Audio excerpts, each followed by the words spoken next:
just here, I decided there was a big gap in here. I decided to fill it with super glue and baking powder. The thing is, nobody told me it was like expanding foam. The stuff's, it's going mad. Yeah, it's coming up, but it's actually interfering with the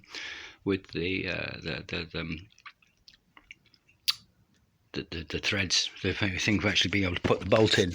So where is it? There. So I'm taping them up.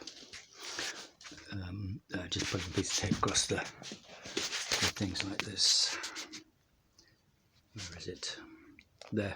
Yeah, to make sure it can't expand out anymore. Yeah, that one you can see. So that's getting in the way.